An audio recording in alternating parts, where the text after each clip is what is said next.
Жителите од Струмичко Старо Коњерево со протести и блокади нема да дозволат пробивање на шумски пат за сечено огремно дрво од Беласица над нивното село. Се плашат дека шумскиот предел ќе биде соголен и ќе им се случи 2004-та, кога од поройни дождови се случи голема ерозија и огромни штети во селото кога беа уништени куќи и патна инфраструктура. Нивните пролонгиран рок што треба да го дава само да си после они работат и после да викаме ние преземавме тоа, ние преземавме она.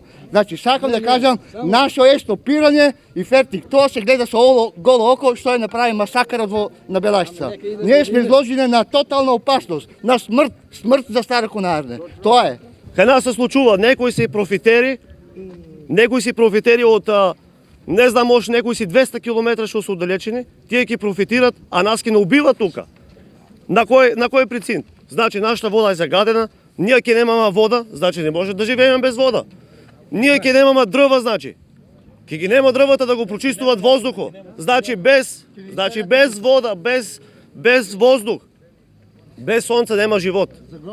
Загрозени значи на село. Значи гледаме тука министерства тие прават на некои си пропаганди или спремат да нема иселување село град, да нема имиграција. Как ќе нема имиграција кога нашето село од сите страни го уништуват? Како ќе нема? Значи ќе го има таа имиграција.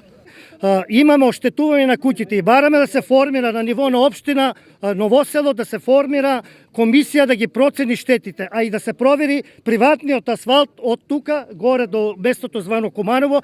Градоначалникот на Ново село Андонов рече дека веќе ги алармирал шумските инспектори, но и представници од Македонски шуми и дека стравот кај жителите на Старо Коњерево е оправден после огромните штети во 2004-та. Од моја гледна страна, оправдано е нивното протестирање, затоа што се уште во сеќавање на нивната катастрофа што беше во 2004 година, тога имаше една голема ерозија што настрада, може да кажем, целото село.